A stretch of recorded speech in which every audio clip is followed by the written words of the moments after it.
আসসালামু আলাইকুম। কেমন আছেন সবাই? ফেসবুকে নাস্তার ছবি দেওয়া, খাবারের ছবি দেওয়াটা একদমই ঠিক না। যেকোনো সোশ্যাল মিডিয়াতে সত্যিই এটা একদম উচিত না। তারপরেও আমার গত ২ মাসে আমি কোনো ওয়েট লস জার্নি করি নাই। কিন্তু তারপরেও আমার আলহামদুলিল্লাহ ১০ কেজি ওয়েট কমেছে। ১০ কেজিতেও একটু বেশি। তো কি খাচ্ছি?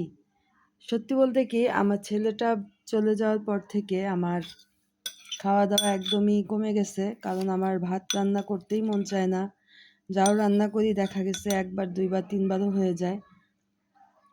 তো সেক্ষেত্রে খাওয়ার পরিমাণটা খুব কমে গেছে। মানে ভাত খাওয়াটা একদমই কমে গেছে। আর বাদ থাকলো ডিম, চা ইত্যাদি। তো চাটা যখন খাচ্ছি বিস্কিট দিয়ে বা এমনি তখন ভাবলাম যে ঠিক আছে চায়ে চিনিটা অ্যাভয়েড করি। তো চা বা কফি যেটাই খাই না কেন চিনিটাকে টোটালি অ্যাভয়েড করে ফেলছি। ভাত একদমই খাওয়াই হচ্ছে না বলতে গেলে। শুধু সবজি করি। সবজির মধ্যে জাস্ট ১ মুঠেরও কম মানে এতটুকু চাউল হবে। আ কতটুক ধরেন 1/4 কাপেরও অর্ধেক।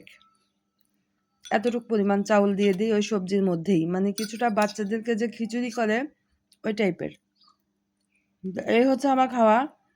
তা সকালবেলা জাস্ট এইটা দিয়ে নাস্তা করি। তাও আজকে তো ২ টা আইটেম।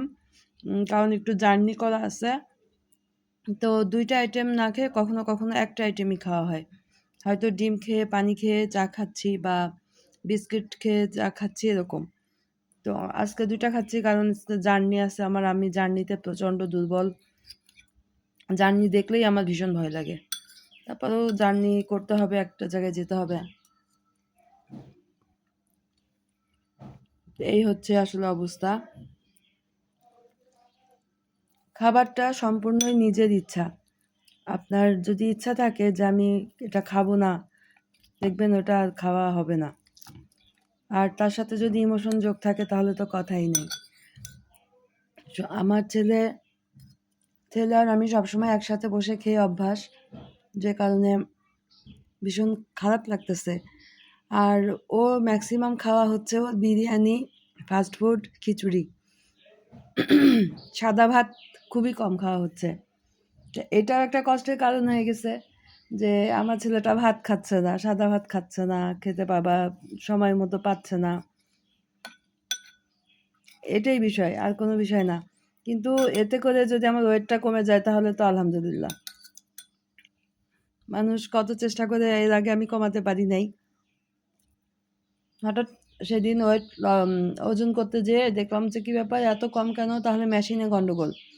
না পরে দেখি না মেশিন ঠিক আছে, আমার ওয়েটই কমছে। এত আনন্দ লাগছে।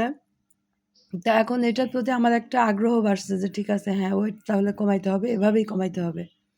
তার দোয়া করবেন আমার টার্গেট আরও ১০ কেজি কমতে হবে। তো সেটা যেন করতে পারি। ভালো থাকবেন সবাই। আল্লাহ হাফেজ।